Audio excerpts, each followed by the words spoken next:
All right. So before we really kick off, I do want to start with this. I want to say a big thank you to our good friends at the Canadian ISED team, the Innovation, Science, and Economic Development in Canada. If it wasn't for the collaboration, if it wasn't for their leadership, if it wasn't for their, fighting through all the work that it takes to build up a leading national cluster program, we wouldn't have been here. So it's been a pleasure working with them, and the report is only available because of them. So thank you guys, and thank you, Canada. Now, for all of you, if you want to get the report, we have a link right here, and maybe Jolene, we can put that link in the chat as well. So for those of you that have not been able to kind of get your hands on the report, we also have the printed version. So we're going to start shipping that out, and it came out to something like 300 pages. It was actually pretty cool to read. My name is Chris. I am joining you from the west coast of Norway, and I have had the pleasure of working with clusters all around the world for the last, give or take, 10 years. Very specifically worked with clusters in Southeast Asia, in the Nordics, across Europe, Latin America, North America, and onwards. Roberto.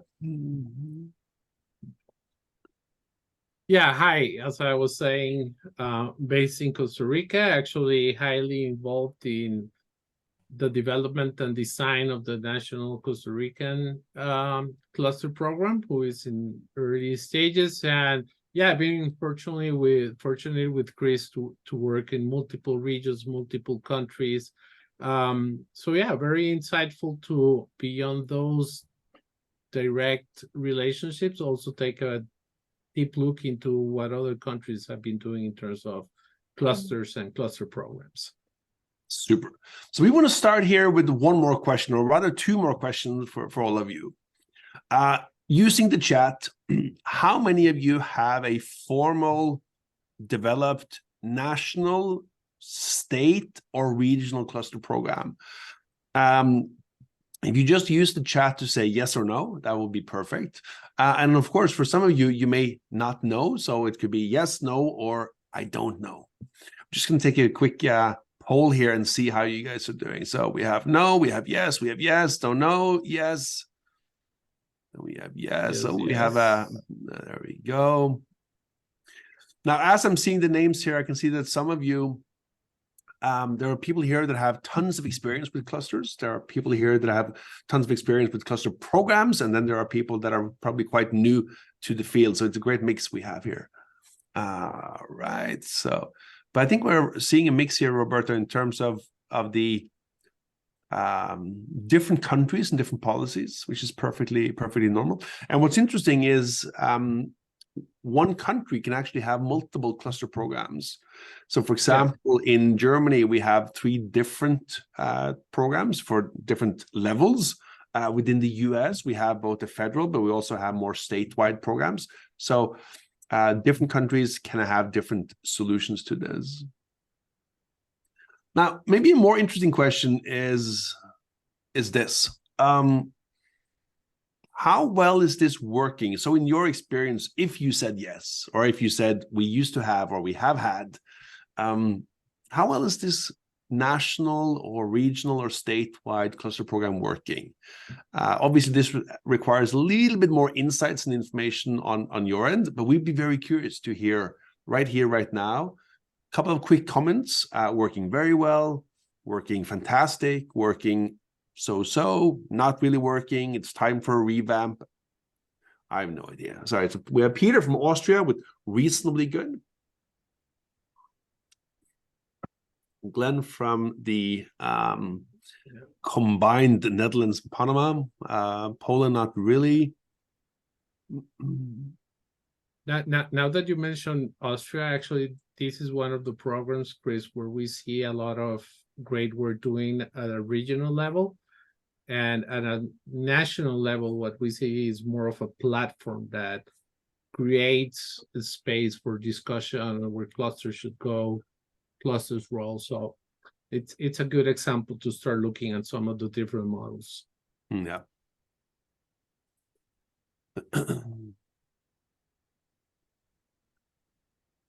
Cool. Well, as we're going to start seeing, we believe, and we have been spending a lot of time digging into this, but we believe that having a well-functioning, high-performing cluster program can really make a big difference. And that's been the key research focus for our report. It's been the key outcome from the research.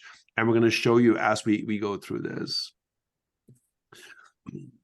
Some key takeaways that Roberto and I want to share with you is this. Based on what we have seen, there is no doubt that countries can compete on clusters. Countries with very strong clusters will have an economic benefit. They will have an economic engine. They will have a competitive advantage, if you will, versus others that don't. This is fundamental to the initial work done by Michael Porter back in the 80s and early 90s. And it's very much confirmed in the work that we've done. Second, there are some amazing examples of strong countries having exceptional cluster programs. Now, we have to separate between a single cluster or a group of clusters and then the national program. We're going to get into the details as we progress. But strong countries have exceptional, well-developed cluster programs. Now, very important, these programs, they can sit at the federal level, so at the national level, but they can also sit at a more regional or statewide level. So, for example, in the US, there's some very strong cluster programs at the state level. And of course, one state in the US is about the size of many European countries. In places like Mexico, in places like Germany, you'll find a combination between some at the federal level and some at the local or regional state level. What I think we have, which has emerged, is that, yeah, I mean, there is a clear strategy playbook. There is a guide for how to develop these. And I think that in our work with ministers and ministries, agencies, I think most of them haven't really tried to develop, or they haven't gotten to a place where they develop what I would call a very crisp playbook. It takes time. It's not something you develop over a couple of weeks or months. It takes time to set up, and there are many steps to setting it up.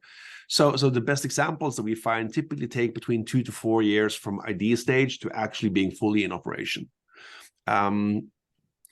One interesting finding that we had in our research was that most cluster programs tend to iterate. They tend to change. They tend to reinvent themselves roughly every 5 years. And we found that sort of 5-year data point across multiple different countries and geographies.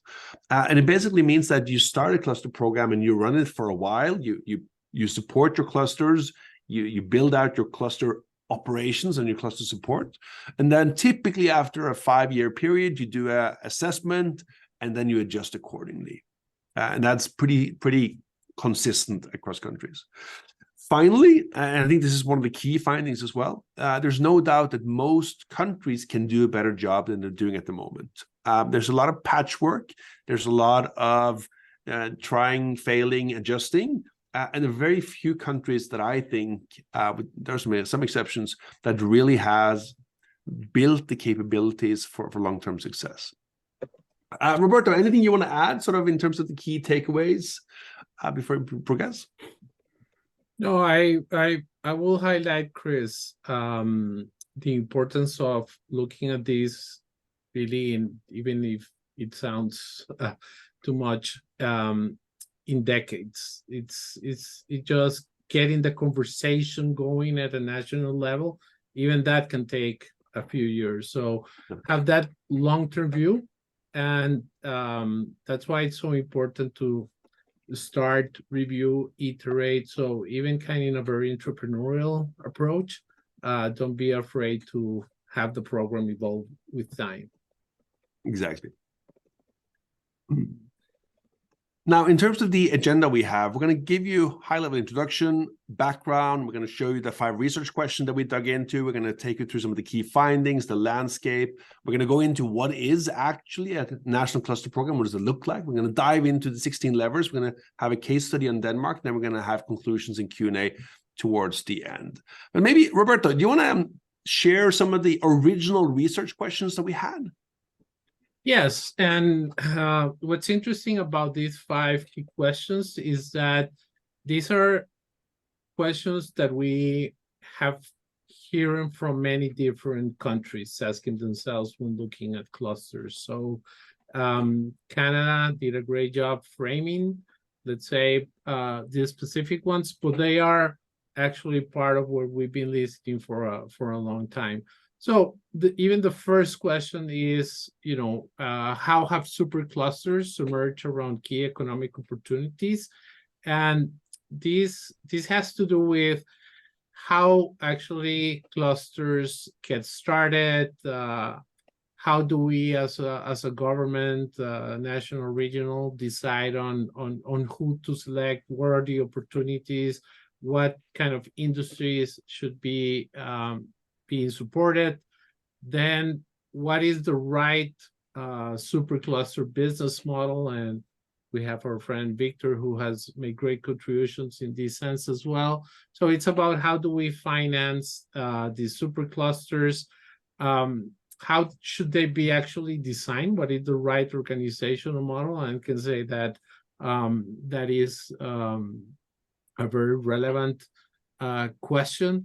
What are the available policy levers? So how can a government shape supercluster programs? And Chris, I know you're going to delve into that in a few minutes, but that is probably one of the key questions that this work has really provided a very good framework in terms of that design. And finally, what are some of the emerging trends, as in any other space, innovation, national competitiveness? We see some trends that are really shaping or reshaping some of the cluster programs design. So these are the 5 key questions that guided the work that we did around the key content behind this. And yeah, we explored, in the case of those who have already read the report, you will see in some of the examples, but we tried to cover these questions from a very global perspective. As you can see in the map, we obviously took a deep dive into many European countries like Denmark, Norway, that have a very long experience working with clusters, Latin America, where we are more in the early stages and really trying to find the right model, Asia, Australia. So it was a good, I would say, representation on what is there at a global perspective. Super fun doing research for 30 plus programs, Chris. Your definition of fun, my friend, may be different from most people on this call, but yes. So what were some of the key findings? Very high level findings was this. Number one, there is no single best practice. So while we find great examples and even amazing examples, there's no one exact practice that we say this is the best. There are very, very strong ones, and then there are others that are clearly in evolution mode. Second, there are very different practices in different landscapes, and they're changing. So within the US, some of the government policies that came by with the initial Build Back Better, which then turned into the IRA, is definitely changing things. The Danish story that we're going to share with you later, the Norwegian story, some of the German and some of the Asian examples. I mean, it is a changing landscape, and again, as a pattern, roughly every 5 years. Finally, we found that there are many options, and we call them levers. So in the report, we identify 16 levers. So if you are, the head of a ministry or you're head of the national cluster program, you basically have 16 buttons that you can play around with. And each of them will change how you shape your national cluster program. And we're going to dive into those as we progress. Now, Roberto, you want to talk a little bit about sort of the summary for the 5 research questions? Yeah, and something that it's important here, Chris, is that even though there are cluster programs, national cluster programs, we really focus more on those programs that are supporting, let's say, those superclusters, understanding the superclusters as those clusters that are organized around the industries of the future. So it was not so much about looking at how do we support small clusters that might be part of actually the design, but really it focuses more around how do we create, or how are programs created to support these larger supercluster ecosystems behind the key industries of the future. And that is very important, as we see countries focusing on some of these industries as really their economic and development backbone. The other thing that it's important is that in most countries, what we see is a bottom-up principle, meaning that the government puts out a competitive call, then you have usually a highly competitive selection process, and then countries tend to select between 3, 5, 6 of these superclusters, and those are the ones that actually get part of these programs. As I said, there might be national support to smaller clusters, and we would not get into the specific definition of what a supercluster, but think about really these large economic ecosystems that are driving these industries of the future. In finance and model, there's also many different perspectives. We see clusters that supercluster programs that might at the beginning be financed 100% with government funding, and they eventually either by design start getting less financial support from government or access to public funding and get more into a private kind of funding. So different systems, what we actually support and I would say endorse is that clusters evolve to more self-sustaining and private funding models. Now, if you look at the next slide, Chris, then we can also see that from an organizational model, and I won't get into too many details, we'll still see that most of these superclusters are organized as nonprofit entity. Good programs have, strong boards, strong governments with General Assembly, board directors, CEO, management teams.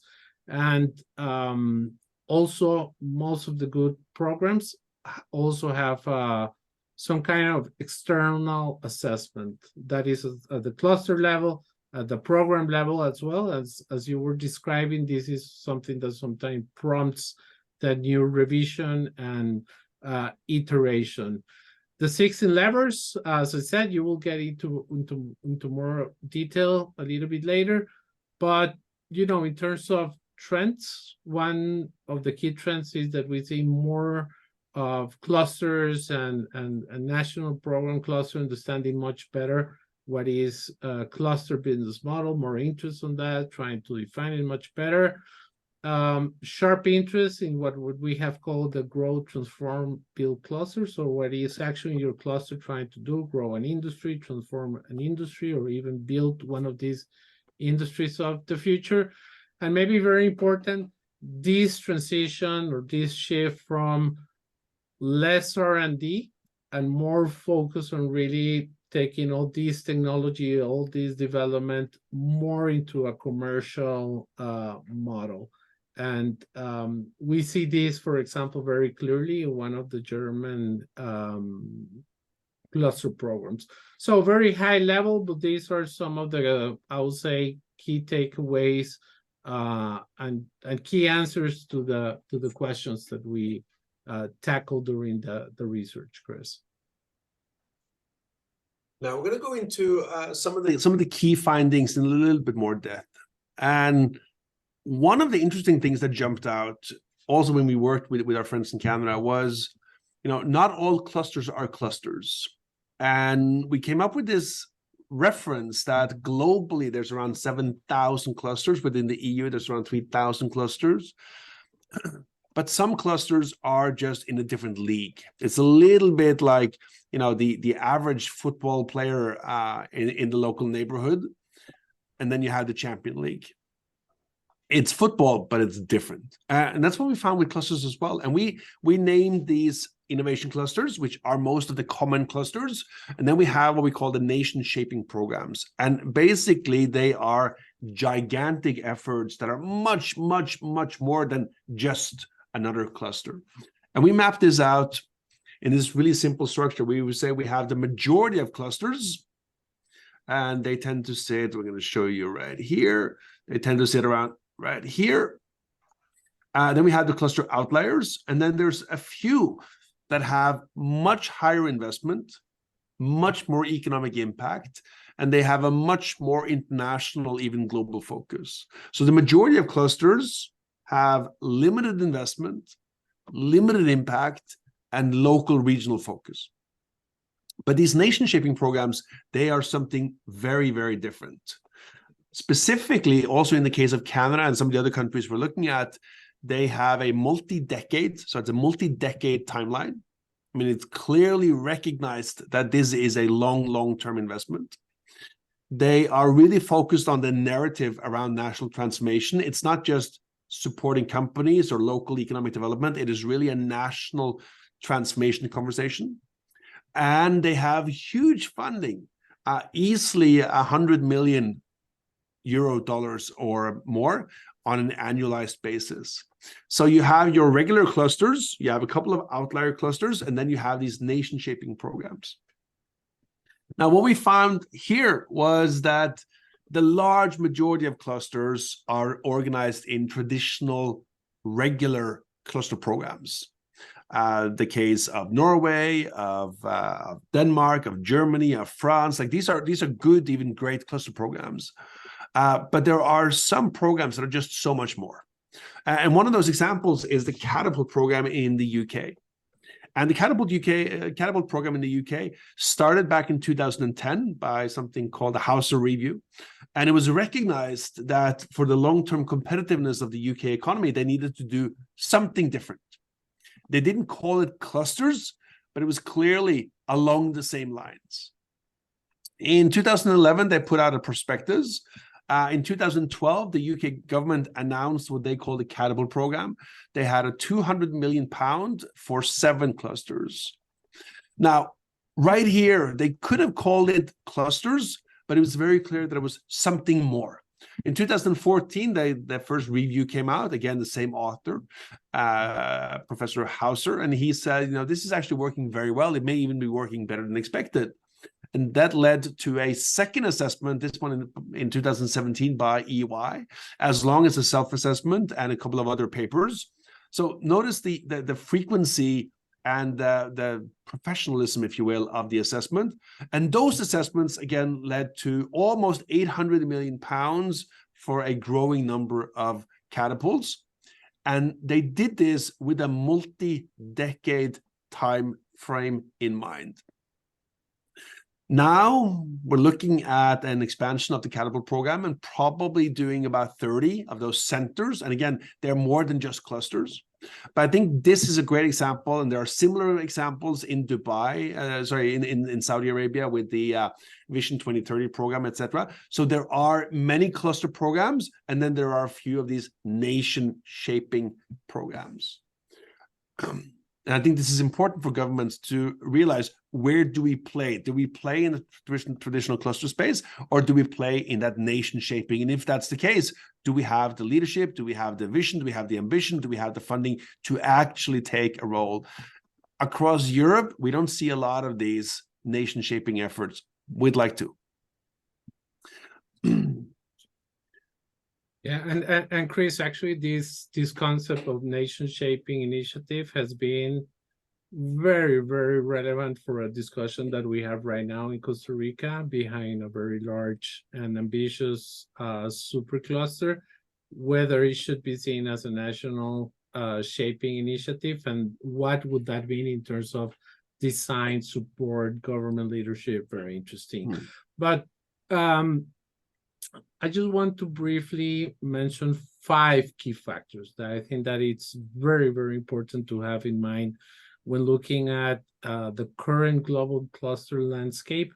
And particularly if you are a policymaker and you're really into the nitty gritty of building a supercluster program, is one, the shift from the triple helix model, so the collaboration between government, academia, and private sector, to the pentagram. And this is something that here at Strategy Tools we have extensively covered.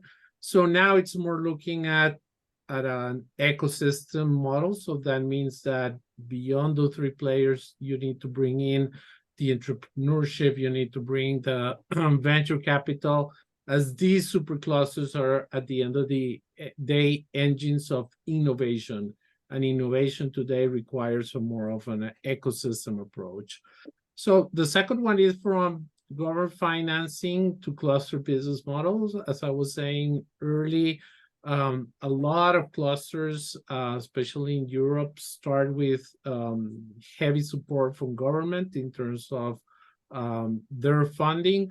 Now clusters need to think more on business model, how to create different revenue engines, how they make sure that they can be sustainable. We've seen very successful clusters, very well organized, that once they stop getting funding from government, boom, they disappear. This notion of shifting from these traditional clusters, maybe more local, more national, to these ecosystems behind this pentagram model. So more countries are looking at how do we develop these systems to compete at a global level. And again, focusing more on the industries on the future than the legacy industries traditionally in the country. What we said is focus from shifting on the R&D side to more on the market opportunities. We call that tilting the balance to market. As I said, Germany has a very great program that goes into a lot of detailed efforts and funds to reach this, and how clusters should be built. And as Chris was explaining, in some cases there are these national bids and competitive accepting programs. So focus more on these few key industries and understand how to build them in the long term. So back to you, Chris. Thank you, Roberto. So let's dive into the construction of what is actually a national cluster program. Now, some of you know this, some of you have seen it, some of you have worked with them, but let's take a look. So first of all, a national cluster program typically sits with a ministry, a national innovation agency, and in some very rare cases with a private consulting company that has won some sort of bid. The national cluster program will manage, they will own, they will support, they will finance, they will evaluate all of the clusters within a country or a region or a state. And usually they come with funding, not always, but usually, and almost always they come with different support mechanisms, support programs. Now, if we visualize this, we have a couple of key frameworks, and one of them we have here, and there's more in the report. So this is the national cluster framework. It is that really, really basic fundamental canvas that we use when we work with these. And it starts up here. So what are some of the national economic context? Step number one here in pink. What's the context? So how is the economic situation of the country going? What are some of the key policies in place? And then you start working through purpose and targets and deliverables and years. You start talking about the national cluster policy. And when we do this in some countries, it just boom, flows. Like people can jump on this really quickly. In other countries, we have to define every single word, every single step of that process. Once you have that sort of pink square, which is the national policy level, you then go into step number two, which is what are the governance structures, board, leadership, teams, etc. And you build out your national program.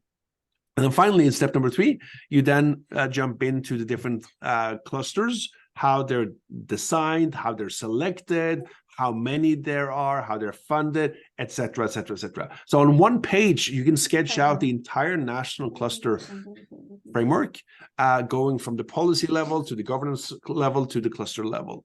Some countries do this really quickly. Some countries need a lot of help and support to get started. Roberto, you want to talk a little bit about financing of clusters and cluster programs? Yes, and Chris, this always brings a lot of debate and discussion. And if you can go to the next slide, especially emerging cluster programs, one of the key questions is should we as government be funding clusters and cluster programs for how long, under which structure?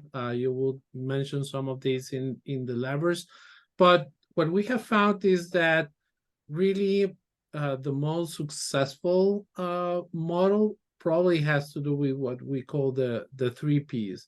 So public funding, private funding, and project funding.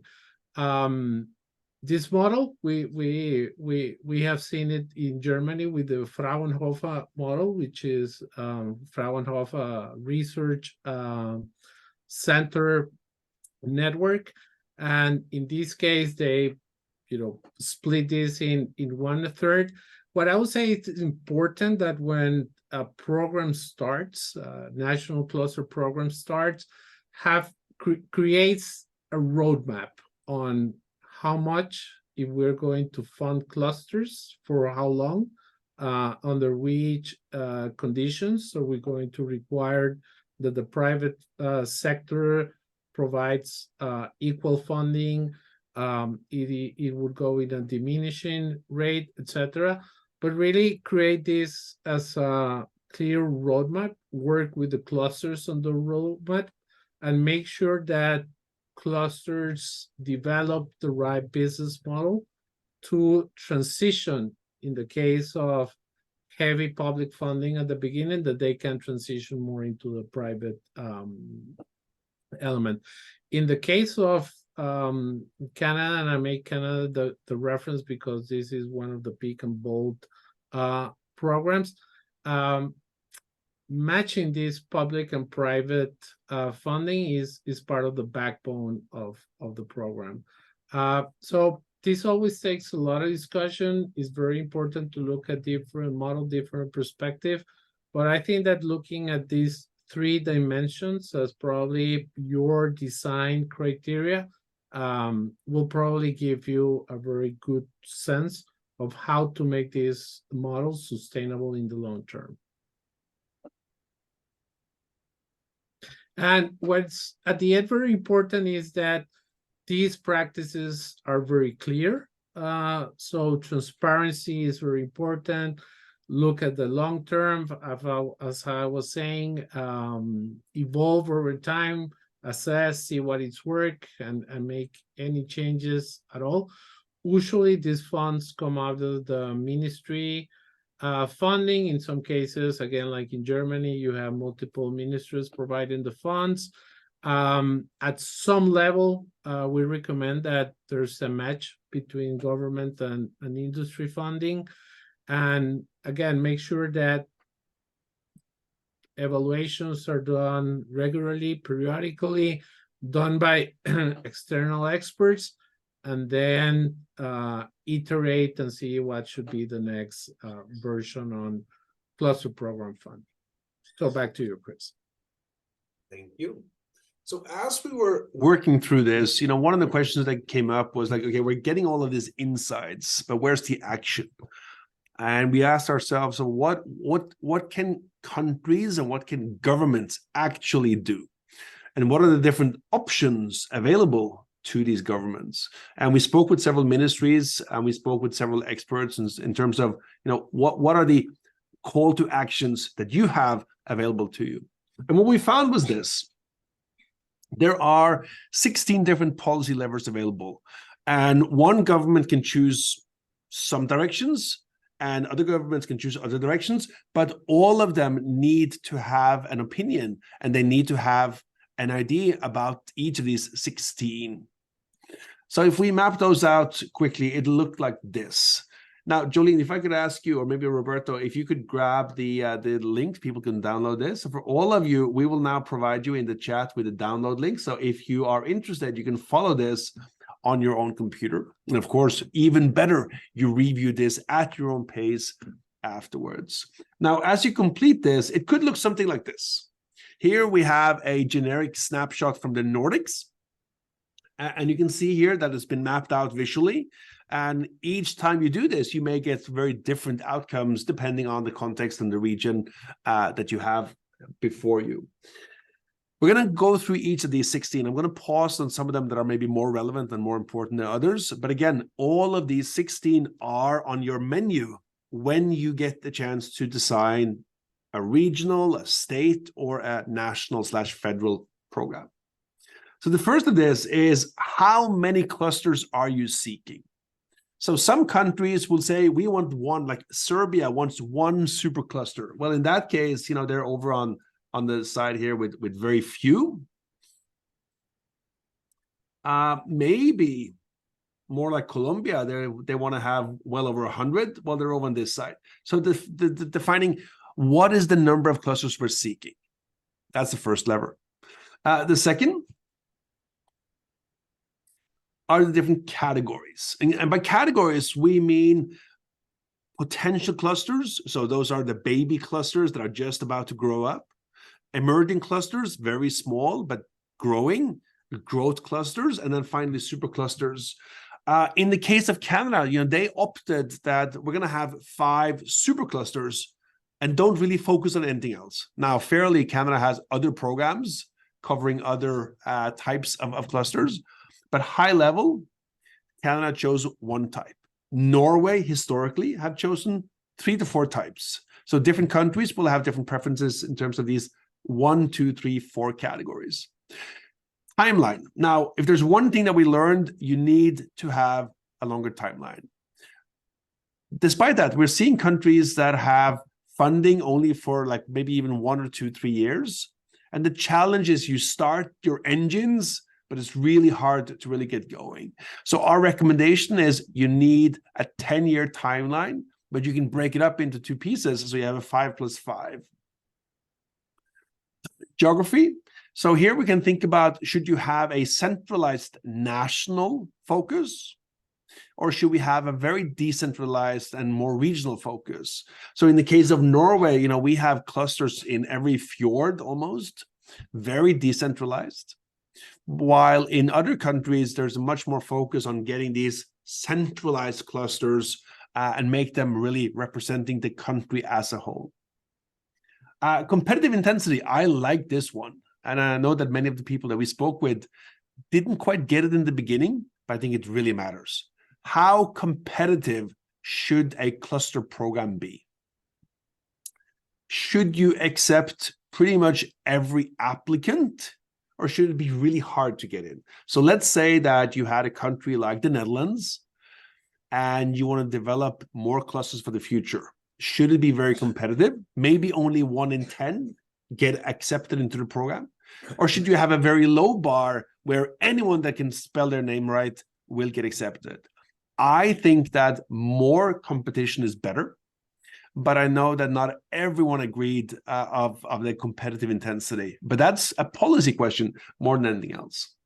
Chris, may I jump in? Yeah, please. Jump in there. 2 key points. One, this is a question that might have a different answer depending on the maturity of the country in terms of cluster development. So, for example, in Costa Rica, where clusters are really starting, so the line of thought is, let's keep it ample, let's get clusters going, and then probably in a second iteration, we look at what are the top performing clusters, what are the clusters in those emerging industries of the future, and then we make it more competitive. So understanding that context and what is the objective at the end of the day will deeply influence how you run this program. Exactly. Now, for the financing, and Roberto touched on this, you can choose as a policy whether you should have 100% public side financing, or if you want to have 100% private side financing. And you can move this lever back and forth. Generally, we do encourage finding the middle point, because we've seen some examples where you have only public side financing, and it's hard to get companies to really commit. This is a government program, the government pays, why should we really engage? Finding the balance means that you get a public side, and then later on it's going to be matched with the private side. And that brings up the next lever. So here we have, how do you finance this? And we're getting into some technicalities here. So if you finance the cluster can spend money however they'd like. Or you can be much more specific and say that we will only fund projects. So when you fund the cluster, it typically pays for operations and salaries and offices. But when you fund the projects, they typically only fund very specific deliverables within a project collaboration. Number 8, co-financing. How much co-financing should we be requiring from industry? So many countries, not all, but many countries have a 1-to-1. So the government will put up $1 million, and we need to see $1 million from industry. The government will put 100 million, and we need to see 100 million from industry. In the case of Canada, they actually realized that they were getting more than expected from industry. And they were very pleasantly surprised to see that there more support, more funding, more contribution from industry. Development and trainings. This is an interesting one. So this goes to soft skills, and we have several factors here on the soft skills. Specifically, this means, should you be offering development and training? And some people could say, no, we don't fund that, and we definitely don't want to support it. Cluster managers only, cluster teams, board chair are very extensive. And we're speaking now with many countries that say, we should probably do that extensive development and training, because we've been supporting clusters, but maybe we're not getting the most out of them. Equally with what we call the strategy engagement. Now, some countries very clear when we spoke with them said, we have no business getting into a strategy discussion with the clusters. The clusters need to develop their own strategy and run this independently of us. Other countries now said, no. We actually have to really get into the weeds. We work with the board, we engage on strategy, we engage on key questions.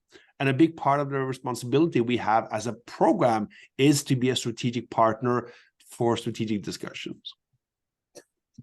Lever 11, performance and KPIs. Now, in some countries, it is pretty darn obvious. We measure, performance, KPI. But not for everyone.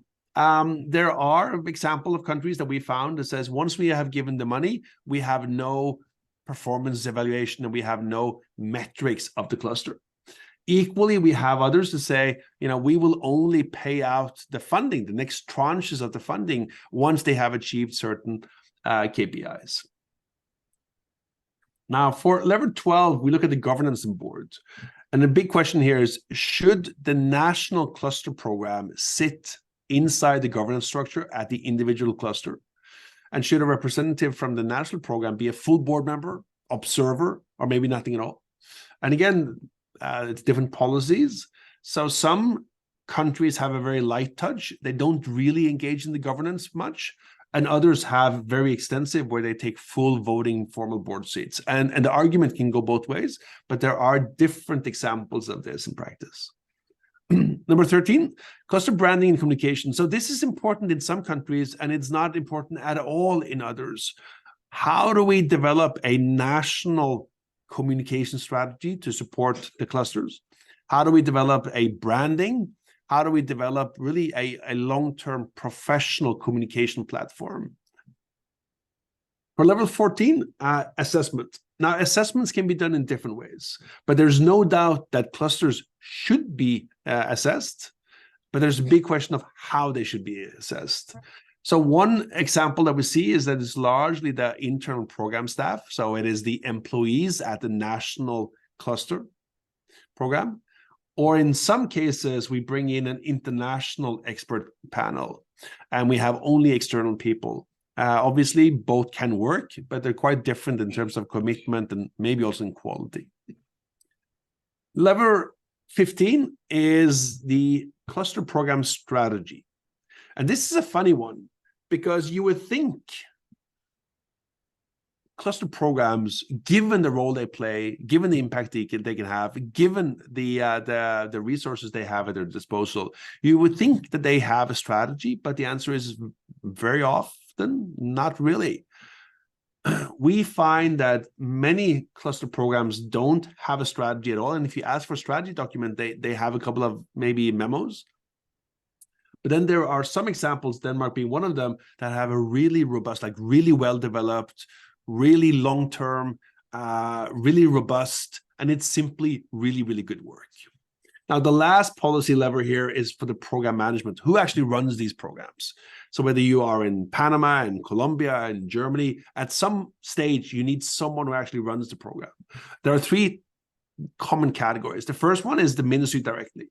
So in the case of Canada, they have around 40 people working full-time at the ministry level, most of them involved with running the national cluster program for Canada.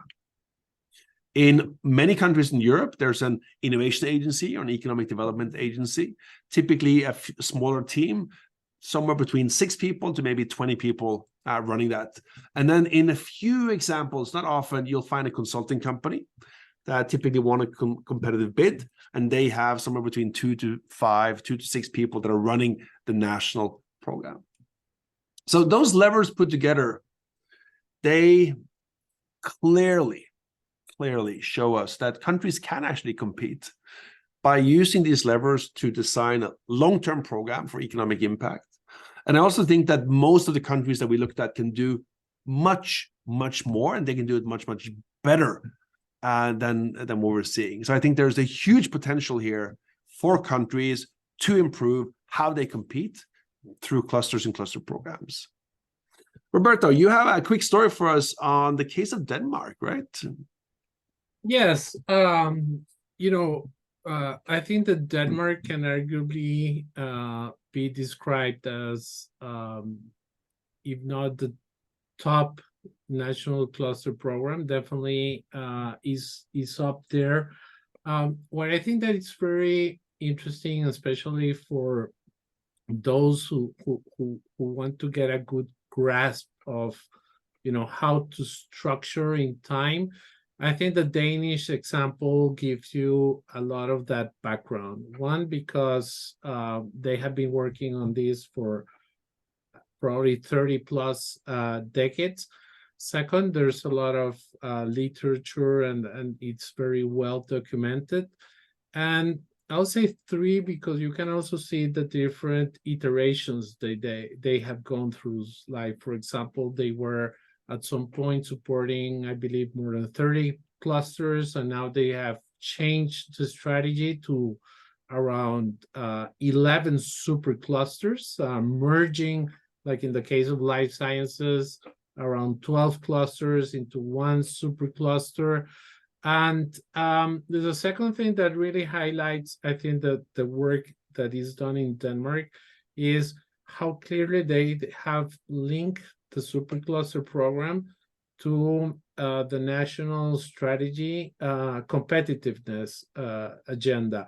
So it's about driving innovation. It's about making Denmark more global competitive in key industries, increasing productivity. So you have really a very well structured framework. So it was definitely one of the most interesting cases. Obviously, again, you need to understand the context, but make sure that you take some time, look at Denmark. In the report, you will find more information.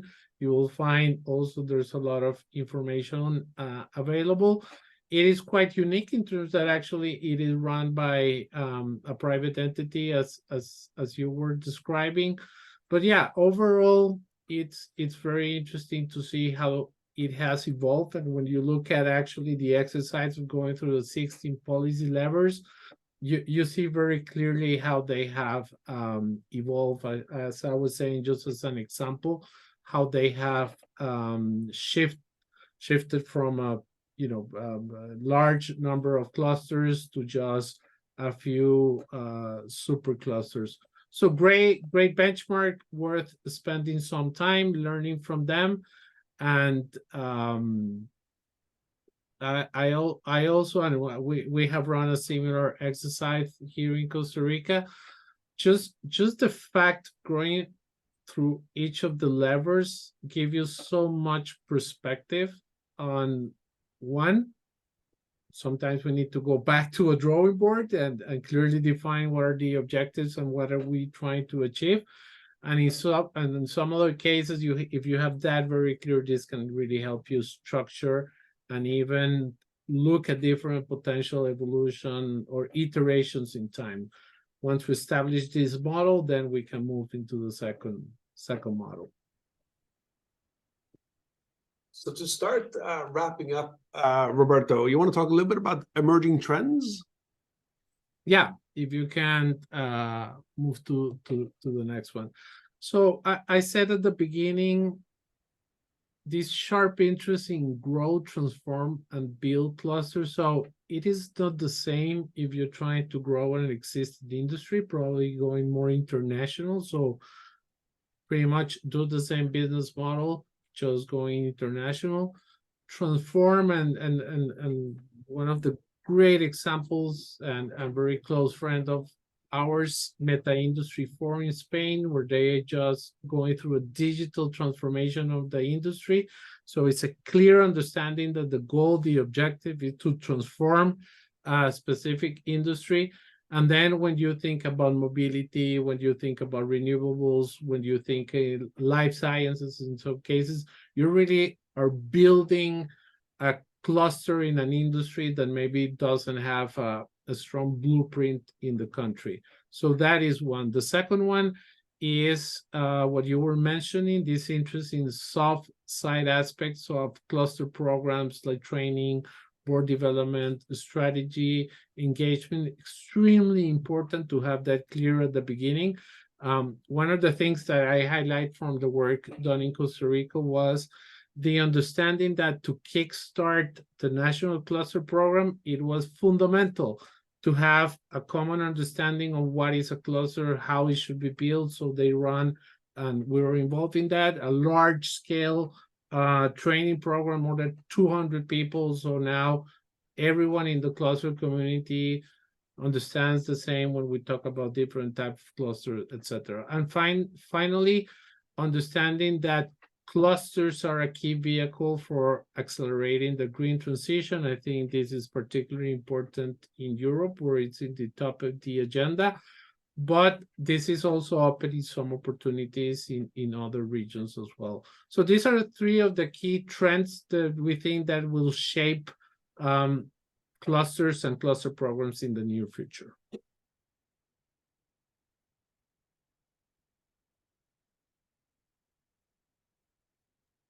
So to start wrapping up with the conclusion, you can find the report, and again, the key takeaways for us is this: countries can and do compete on innovation clusters. Strong countries have very well-developed cluster programs, and we have some great examples, and there's more on that in the report. Very important, these programs can sit at the federal level, national level, or state level.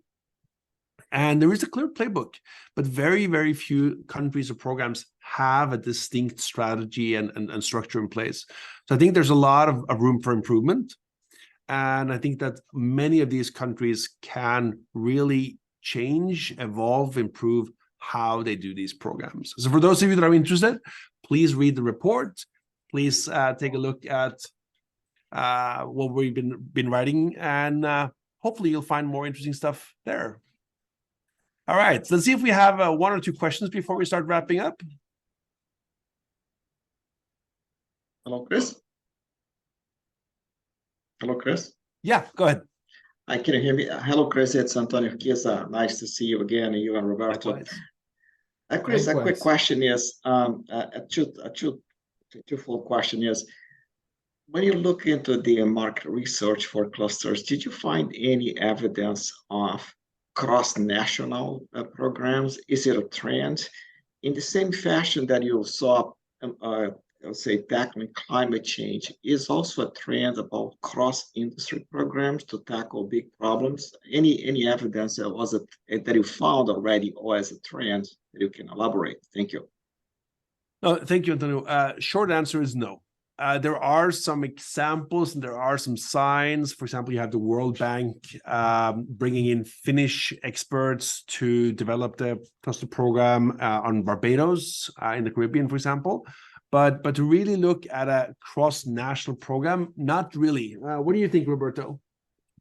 Yes, I agree. What we see is obviously in Europe, consortium of clusters taking advantage of accessing some European funds for training and that kind of elements.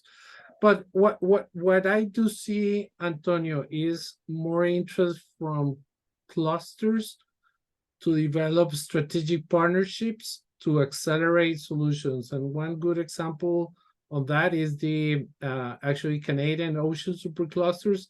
They have been developing some very key strategic partnership with organizations outside Canada that can accelerate the scope of projects, work on some specific solutions. So no, we don't see yet that, I would say, cross-border clusters, but I think that probably in the near future we'll see interest as specifically some industries where we see more of a consolidation of the supply chain. So that could be something that might be one of the next trends. We don't know yet. And you can reasonably expect to see that kind of evolution in the Nordics, where you have a Danish program, a Norwegian program, a different type of Swedish program, and a very different Finnish program. And it would make a lot of sense to bring them together, but it's not very likely to happen here, for example. Thank you. Cool. All right, everyone. Well, we are at time. Roberto and I would be very happy to continue the conversation with you. Please get in touch by LinkedIn, email, or simply engage with the Strategy Tools community. For everyone, the report is available. The materials is available for your download. So please grab it and use it however you wish. But most importantly, thank you for joining today and wishing you a really, really wonderful rest of the day. Thank you.